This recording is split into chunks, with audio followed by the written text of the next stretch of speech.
ऐसे होते हैं जो एग्जाम के लिए एलिजिबल नहीं होते हैं, जिनके पास परसेंटेज नहीं होता है। काफी सारे बच्चे ऐसे होते हैं जो प्रिपेयर्ड नहीं होते हैं, तो उनको ऐसा लगता है कि मैं इस साल एग्जाम नहीं दूंगा। तो काफी सारे बच्चे एग्जाम नहीं देते, मतलब 1,80,000 1,90,000 बच्चा ही एग्जाम में बैठता है हर साल, और उसमें से लगभग 40 से 50,000 बच्चे ऐसे होते हैं, इस बार 50,000 से ऊपर बच्चे क्वालिफाई किए गए हैं जिनको मिलती है रैंक। उसमें से 18,160 बच्चों को मिलता है IIT, और जो बच्चे रह जाते हैं, जिनके पास जो क्वालिफाई नहीं हो पाते यहाँ पे, जिनके पास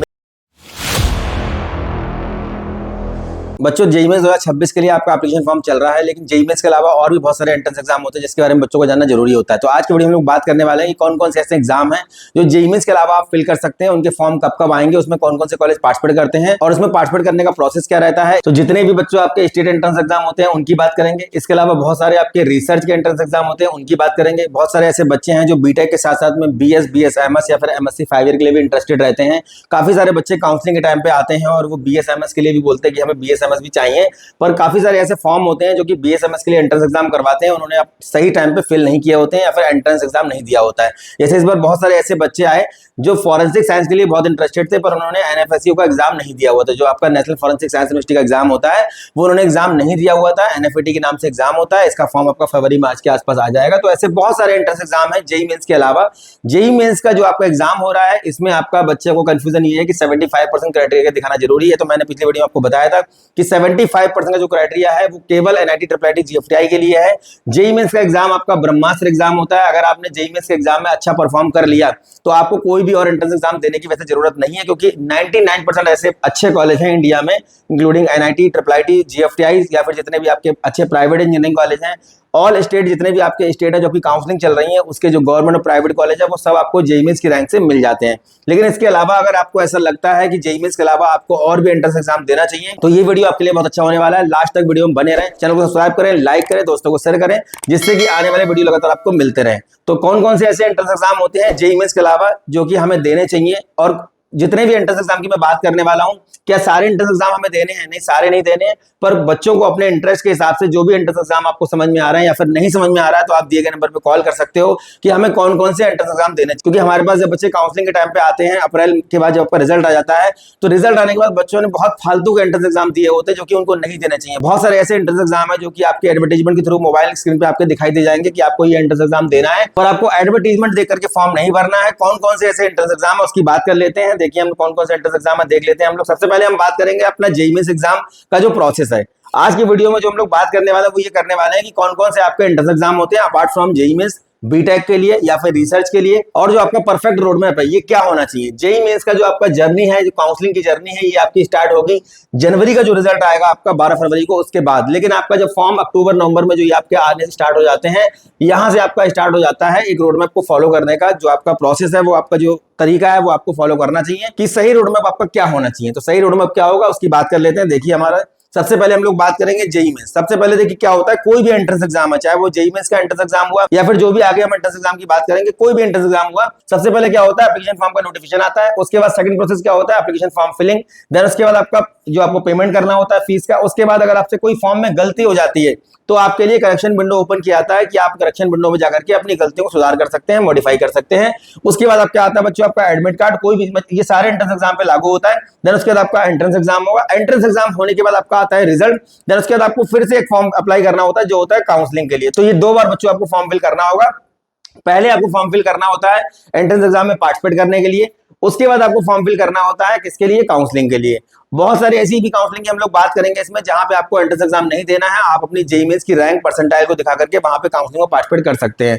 नेक्स्ट देखते हैं हम लोग यहाँ पे। देखिए तो रिजल्ट आने के बाद बच्चों क्या करना होता है, काउंसलिंग के लिए आपको फॉर्म फिल करना होगा। उसके बाद आपको कॉलेजेस फिल करने होते हैं। फिर उसके बाद आपका सीट अलॉटमेंट होता है। उसके बाद अब ये जो प्रोसेस होता है सबसे इंपॉर्टेंट होता है आपका। कोई भी एंट्रेंस एग्जाम देकर के आप काउंसलिंग में पार्टिसिपेट कर रहे हैं या फिर आप जेईई मेंस की रैंक से पार्टिसिपेट कर रहे हैं, कैसे भी आप पार्टिसिपेट कर रहे हैं, सबसे इंपॉर्टेंट पार्ट आपका होता है चॉइस फिलिंग। मतलब किस तरीके से हमें वहां पे ब्रांचेस और कॉलेज को प्रायोरिटी देनी है, ये सारी हम लोग आने वाले वीडियो में बातें आगे करेंगे। देन इसी की बेस पर आपको क्या होता है, सीट अलॉटमेंट होता है। मतलब किस तरीके से आपने वहां पे चॉइस फिलिंग कर रखी है, उसके हिसाब से क्या होगा, आपको सीट यहाँ पे अलॉट की जाएगी। देन उसके बाद आपको क्या होता है, सीट जब अलॉट हो जाती है उसके बाद क्या होता है, आपको सीट एक्सेप्ट करनी होती है। एक्सेप्ट करने पे आपको बहुत सारे ऑप्शन मिलेंगे, फ्लोट का मिलेगा, फ्रीज का मिलेगा, स्लाइड का मिलेगा। 2025 में जिन बच्चों ने एग्जाम दे दिया वो सारे बच्चे समझते होंगे फ्लोट, फ्रीज, स्लाइड क्या है। 2026 में जो बच्चे पहली बार एंट्रेंस एग्जाम देने जा रहे हैं, आने वाले वीडियो में हम बताते रहेंगे इसका क्या मतलब होता है, कैसे इसको आपको चूज करना है। देन उसके बाद जब आप सेलेक्ट कर लेते हैं तो क्या करना होता है, फिजिकल रिपोर्टिंग आपको करनी होती है, मतलब कॉलेज में आपको जाना होता है फिजिकल रिपोर्टिंग के लिए।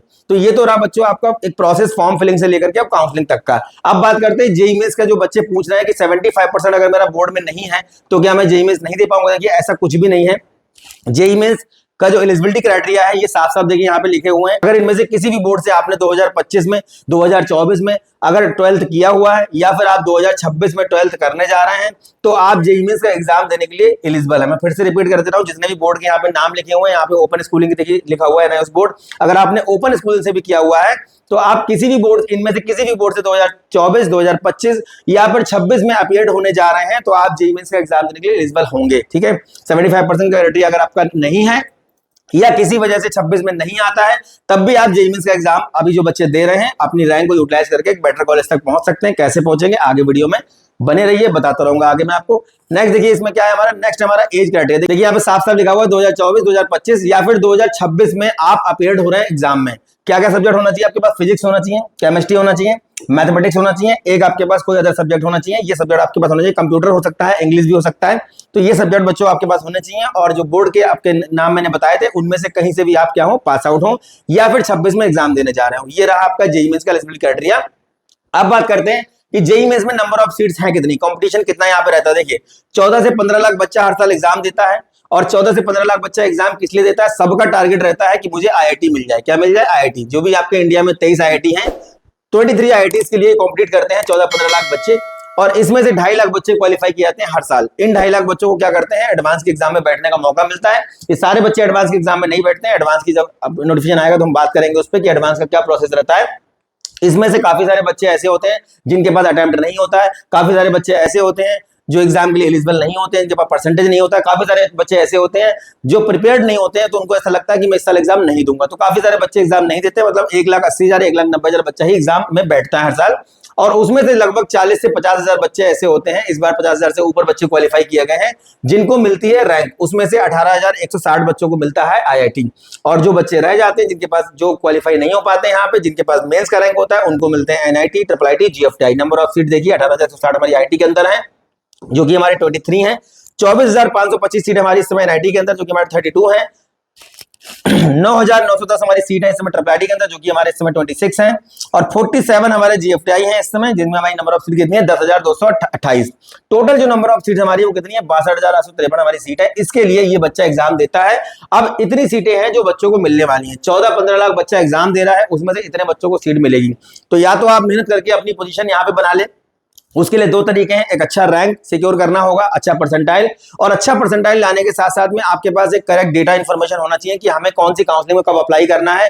ओपनिंग क्लोजिंग रैंक के साथ में जो चॉइस फिलिंग होती है उसको बहुत सटीक तरीके से, बहुत बारीक तरीके से अगर आप करते हैं तो बहुत सारे बच्चे कम रैंक लाने के बावजूद भी अच्छा कॉलेज लास्ट में ऑप्ट कर लेते हैं अगर उन्होंने सही तरीके से काउंसलिंग की हुई है तो, और ब्रांच से कॉम्प्रोमाइज कर सकते हैं तो और अच्छे कॉलेज उनको मिल जाते हैं। अब आगे देखते हैं हम लोग, ये बच्चों हमारे एंट्रेंस एग्जाम है। जो हमारा मेजर एंट्रेंस एग्जाम है वो कौन सा, हमारा जेईई मेंस 2026 जो कि हमारा 2 फेज में होना है। पहला फेज हमारा जनवरी में होना है, दूसरा फेज हमारा अप्रैल में होना है।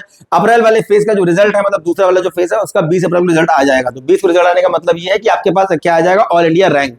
मतलब 20 तारीख को ये क्लियर हो जाएगा, आप एडवांस का एग्जाम देंगे, आपको एनआईटी मिलेगा, ट्रिपल आईटी मिलेगा या नहीं मिलेगा। आईआईटी मिलेगा ये क्लियर नहीं होगा, ये क्लियर हो जाएगा कि आपको एनआईटी, ट्रिपल आईटी, जीएफटीआई में से कोई बेटर कॉलेज मिल रहा है या फिर जितने भी ऐसे कॉलेज हैं कि हम आगे बात करेंगे उसमें से कौन सा बेस्ट कॉलेज आप ऑप्ट करने वाले हैं, क्या आपको मिलने वाला है, क्या आप चूज कर सकते हैं अपनी रैंक के बेस पर। ये 20 अप्रैल को आपका डिक्लेयर हो जाएगा, 20 को आपके हाथ में आ जाएगी ऑल इंडिया रैंक।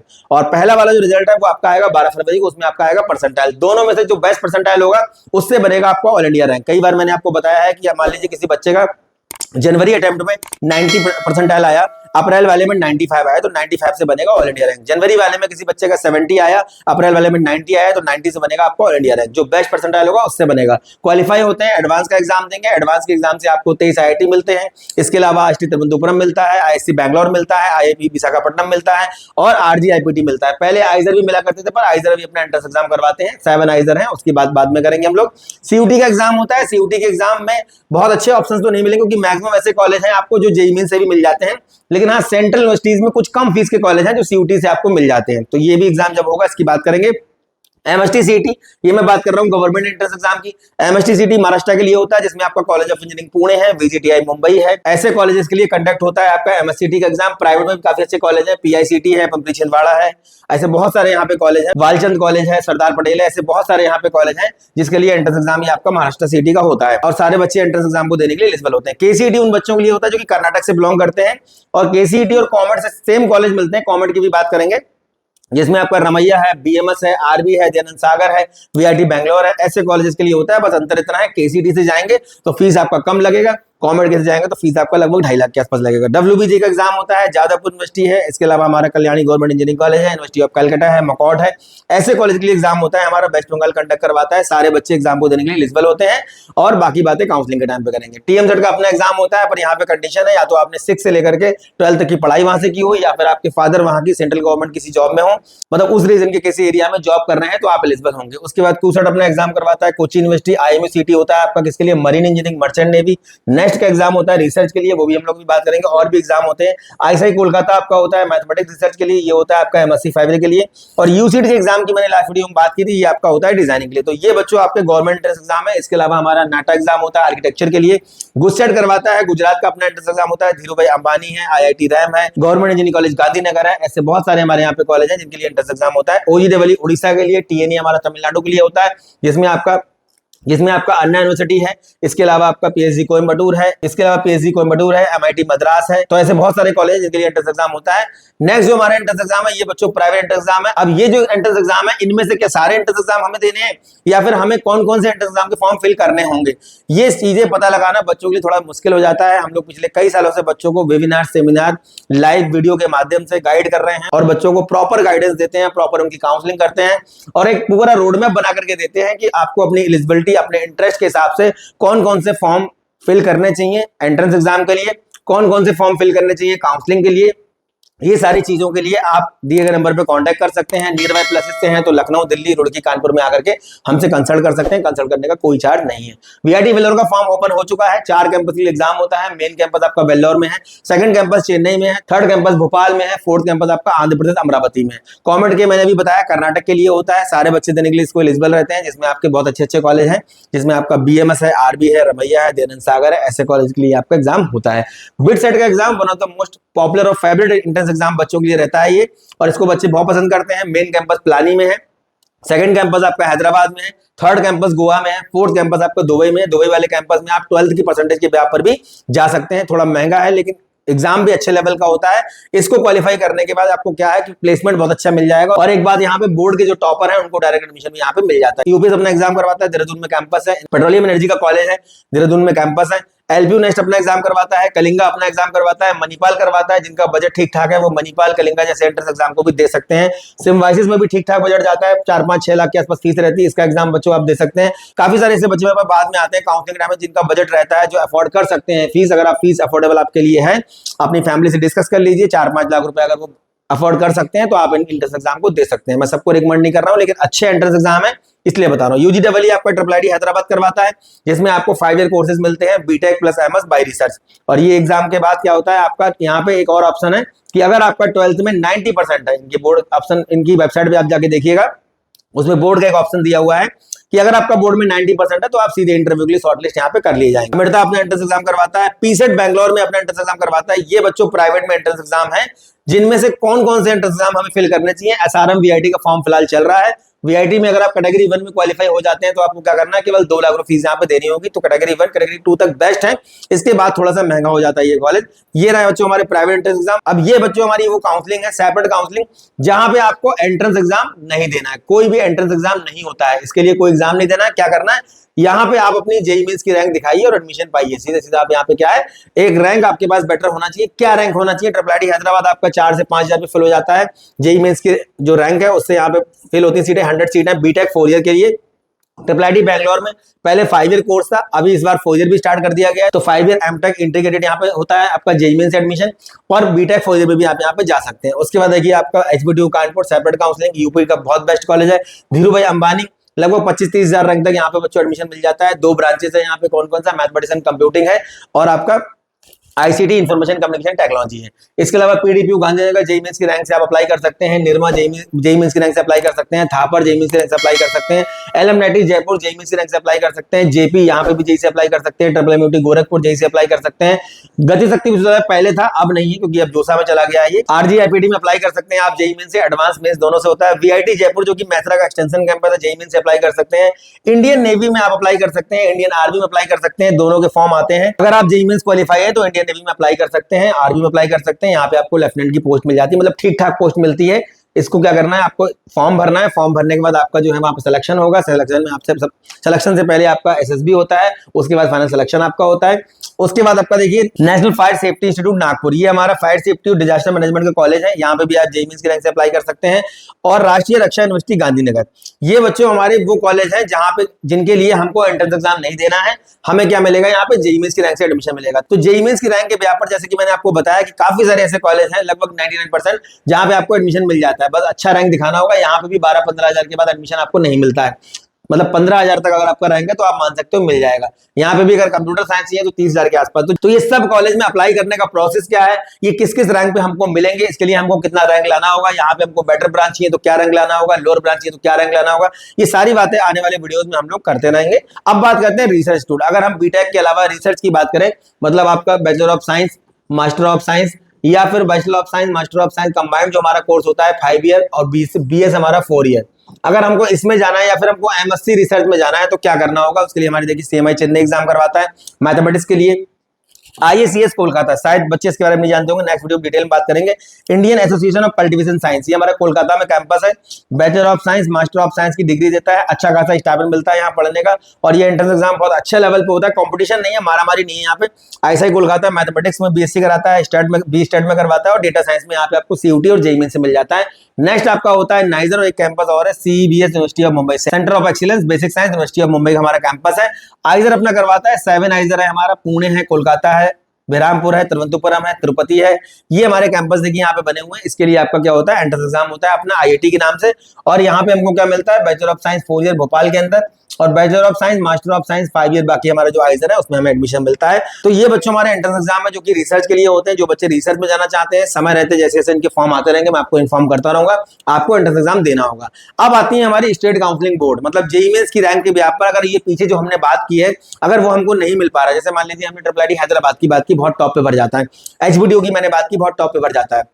अगर मान लीजिए एचबीडीयू में कंप्यूटर साइंस चाहिए, 30-40 हजार रैंक आपको चाहिए होगा, अगर वो नहीं आ पा रहा तो क्या करेंगे। बहुत सारे काउंसलिंग बोर्ड है, ये हमारे सारे स्टेट काउंसलिंग बोर्ड है, जिसमें हमारा यूपी टेक यूपी के लिए, जिसमें यूपी के गवर्नमेंट कॉलेज है, प्राइवेट कॉलेज है। डिटेल में वीडियो आने वाले समय में हम लोग बात कर रहे होंगे। एमपीडीटी में हमारे एमपी के कॉलेज है, जिसमें आपका एसजीसीटी इंदौर है, जबलपुर इंजीनियरिंग कॉलेज है, एमआईटीएस ग्वालियर है, हरियाणा के अंदर हमारे देखिए वाईएमसी फरीदाबाद है, डी क्रस्ट है, एचएसटीज की काउंसलिंग हमारी होती है। रीप राजस्थान के लिए, उत्तराखंड के लिए यूकेटीयू, डब्ल्यूबीजी अपना काउंसलिंग करवाता है। यहाँ पे जेईई मेंस की रैंक से हमको क्या मिलता है, प्राइवेट इंजीनियरिंग कॉलेज मिलते हैं, गवर्नमेंट के लिए हमें ये एग्जाम देना होगा। कॉमेट की अपना काउंसलिंग बोर्ड है, लेकिन यहाँ पे जेईई मेंस की रैंक से नहीं होता है, यहाँ पे आपको एंट्रेंस एग्जाम देना होगा। तो मैक्सिमम जो हमारे काउंसलिंग बोर्ड है यहाँ पे भी हमारा जेईई मेंस से हो जाता है, लेकिन ओनली प्राइवेट में। यहाँ पे हमारा जो जीजीएस आईपीयू या आईपीयू के नाम से फेमस काउंसलिंग है। आईपीयू के अंदर जो हमारे कॉलेज है, महाराजा अग्रसेन है, इसके बाद हमारा एमएसआईटी है, बीपीआईटी है, बहुत सारे कॉलेज है। एक और काउंसलिंग हमारी देखिए छूट गई यहाँ पे, वो है जैक दिल्ली। जैक दिल्ली में हमारा डीटीयू है, एनएसयूटी है, ट्रिपल आईटी है, आईजीडीटीयू है, और एक काउंसलिंग हमारी यहाँ पे छूट गई वो है जैक चंडीगढ़। तो ये हमारे 2 जैक बोर्ड है जो हमारे काउंसलिंग कंडक्ट करवाते हैं और जेईई मेंस की रैंक को क्या करते हैं, कंसीडर करते हैं। मेन हमारा जो यहाँ पे क्या है कि वो है हमारा जेईई मेंस की रैंक। तो कुल मिलाकर के जेईई मेंस की रैंक से आपके पास मल्टीपल ऑप्शन है, बहुत सारे ऐसे ऑप्शन है जहां पे आप जा सकते हैं काउंसलिंग करके और अपना ड्रीम कॉलेज आप कर सकते हैं। तो पहला ऑप्शन की आप जेईई मेंस में मेहनत करें, एक अच्छा रैंक परसेंटाइल सिक्योर करें। जनवरी वाले अटेम्प्ट में कम बच्चे पार्टिसिपेट करते हैं, तो यहाँ पे अपना कम नंबर पे भी अच्छा परसेंटाइल लाने की संभावना बच्चों के लिए रहती है। तो ये ऐसे बहुत सारे ऑप्शंस हैं, डिटेल में जैसे जैसे आपके फॉर्म आते रहेंगे या जो भी नोटिफिकेशन आते रहेंगे मैं आपको डिटेल में बताता रहूंगा। ये आपका एक परफेक्ट रोड मैप रहा बच्चों, इसको आप फॉलो करके या इसमें से कैसे शॉर्टलिस्ट करना है कि मुझे कौन सा एंट्रेंस एग्जाम देने हैं, उसके लिए दिए गए नंबर पर कॉल कर सकते हैं। जो भी छोटी बड़ी अपडेट है काउंसलिंग रिगार्डिंग, एंट्रेंस एग्जाम के फॉर्म फिलिंग रिगार्डिंग, मैं आप तक पहुंचाने का प्रयास कर रहा हूँ, आगे भी करता रहूंगा। उम्मीद करता हूँ जो इन्फॉर्मेशन मैं आपको प्रोवाइड कर रहा हूँ कहीं ना कहीं आपके काम आती होगी। नेक्स्ट वीडियो में मिलेंगे अच्छे टॉपिक के साथ, तब तक धन्यवाद, थैंक यू वेरी मच।